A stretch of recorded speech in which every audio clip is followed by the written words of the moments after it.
A lot of people ask me what are the first things I should teach my puppy and what tricks should I focus on with my puppy. Well, I have just brought a new puppy into my life and I will tell you what first three things I teach my puppies and what I think you should be teaching yours. First thing I think you should teach your puppy is something called charging the marker. It tells your puppy when they have done the right thing. Some people use clickers for this or a verbal marker such as a yes or a good. The marker is used to mark the moment the dog has displayed the right behavior. Without charging the marker does not have any meaning to the dog. Think of it like this.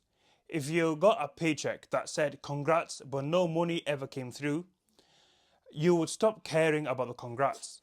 When the marker is charged, it becomes a very powerful communication tool and can speed up your puppy's learning. So before I start to teach obedience or any other tricks, I always condition my marker.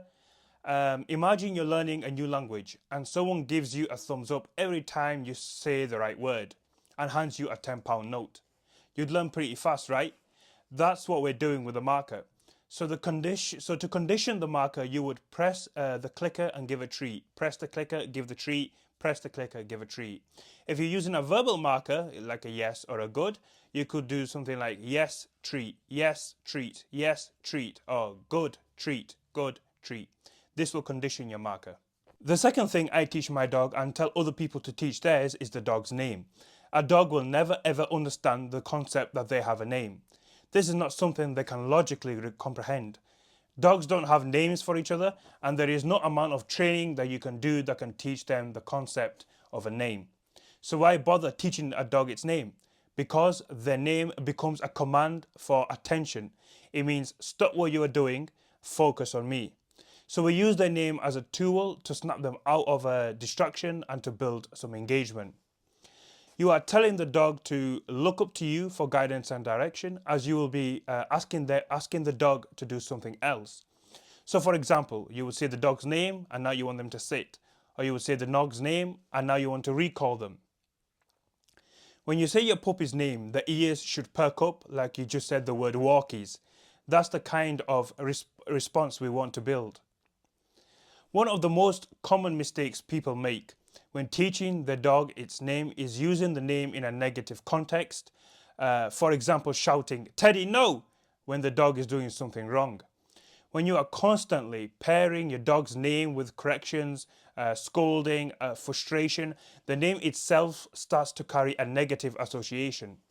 Instead of the name becoming a cue that means, hey, look up to me, something good might be coming, it becomes something to your dog your dog learns to avoid.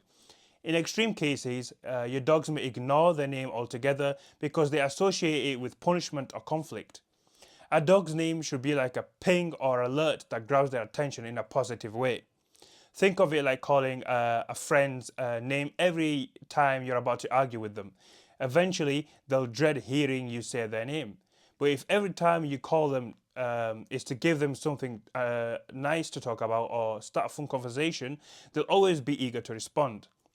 So to teach a dog its name is very simple. You would get a piece of treat or food, you put it up to your eyes, and when your dog is looking up to you, you would say their name, click and treat.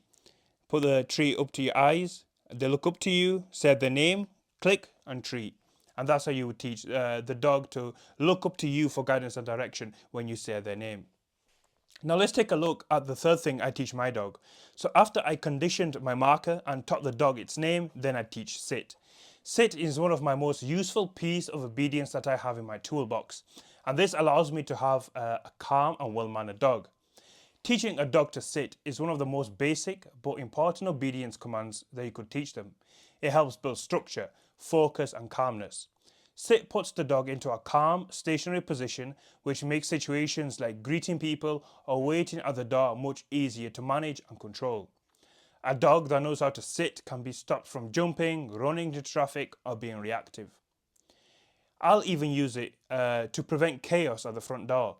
When the doorbell rings, I say their name, ask for a sit, and now I've got a calm, controlled dog instead of a furry missile charging at guests.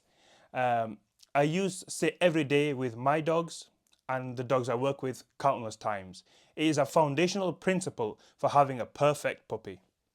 So if you are thinking about bringing a new puppy home, make sure you are thinking about changing your marker, and make sure you are always building engagement between you and your puppy by teaching them their name, and then you can teach them to sit, and then you can teach them to do anything else. The possibilities are endless. So these tools will help you raise a calm, confident and focused dog. Training a puppy doesn't have to feel overwhelming. Stick to these 3 things to begin with, and you're already ahead of most owners out there.